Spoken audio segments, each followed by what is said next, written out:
Hello everyone, and welcome back to another episode of Acupuncture is My Life. Now, a few episodes ago, I was discussing the internal causes of disease, and I brushed on emotions as a cause of disease. And I promised that I would expand a little further in the near future, and in this episode, I shall do so. Because many individuals globally are unaware that emotions can serve as a cause of disease. You see, there are two instances in which an acupuncturist would focus on emotions. The first is when it causes disease, and the other is when it presents as a symptom. See, when it presents as a symptom,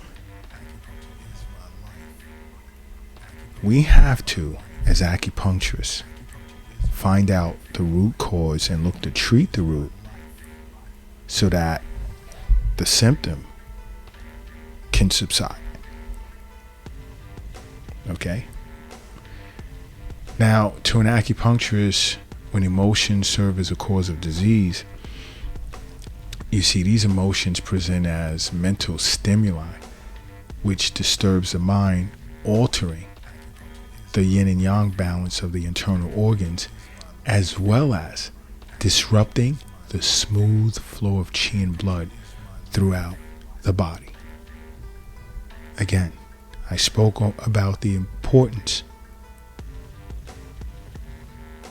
of harmony between yin and yang, of yin and yang being in balance.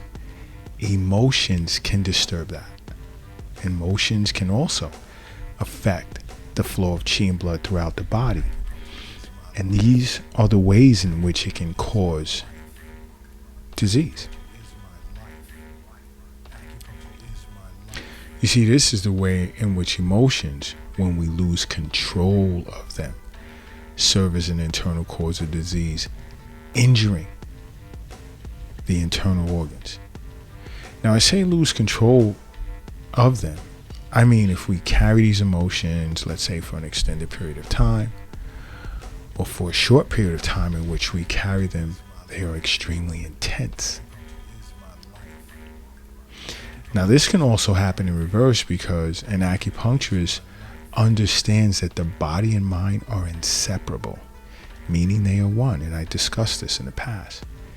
And a presenting disorder with a particular internal organ can lead to emotional disturbance, thereby causing disease. Now, let's say an example being anxiety and fear, which are emotions that more so relate to the kidneys. Now, if a patient presented with anxiety over an extended period of time, this can create a deficiency pattern of the kidneys, whereas an acupuncturist may look to nourish the kidneys as one of his or her, let's say, treatment methods to potentially resolve this disorder.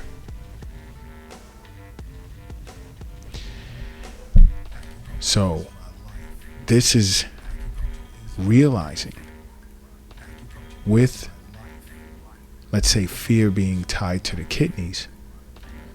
And an acupuncturist understands that.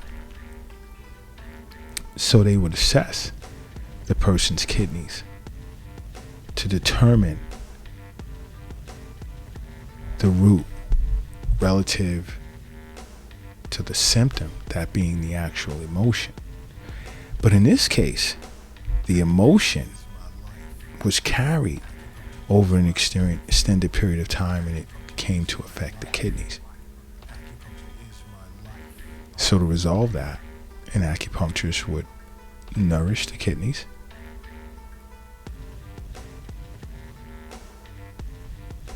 to resolve the issue of anxiety. Now, it's not just nourish, or fear rather, but it's not just nourish the kidneys. I mean, there are other points on other meridians that will assist the main point of the treatment protocol.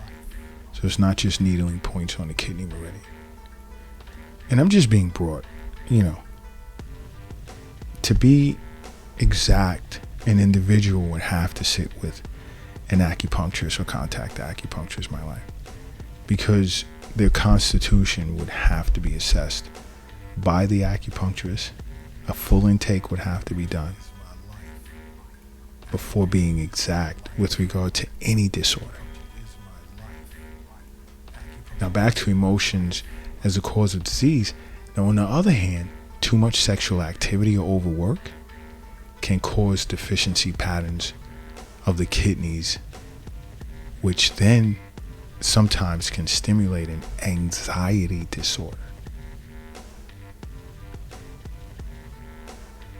Okay, and it's important for the acupuncturist to find out even the amount of sexual activity of a patient. Everything is gone over an intake. And then we have different methods of diagnosis to support an objective opinion and move forward from there. Now, I'm going to revisit something in which I discussed earlier on emotions as a cause of disease, and that's the relationship with regard to mental energy between emotions and internal organs. Now, I stated earlier, anger tends to affect the liver, but it has to be carried over an extended period of time before it begins to actually affect the liver. And the same with joy affecting the heart. Pensiveness tends to affect the liver. Way too much mental activity, too much thinking. Worry affects the lungs, and fear tends to affect the kidneys. You see, each emotion possesses a certain type of mental energy that is related to a particular yin organ. That particular organ in which an emotion is related to produces a mental energy that possesses certain mental characteristics, whereas once it's subject to that particular emotional stimuli, it tends to reflect on that particular internal organ more times than not. Nothing is absolute, but it'll reflect on that internal organ more times than not in a negative way. So keep in mind, emotions are not something that exists separate and outside of its relative internal organ. Each internal organ already possesses the mental energy relative to its emotion, albeit in a positive state, which can then turn negative when triggered by certain circumstances. Think about that for a while. Think about it. Because even an emotion such as pensiveness, extensive worry, thinking, your mind is racing, can serve as a cause of a headache. So can extended anger. What about grief? Think about grief as an emotion. When you're crying, there's shortness of breath. It affects the lungs.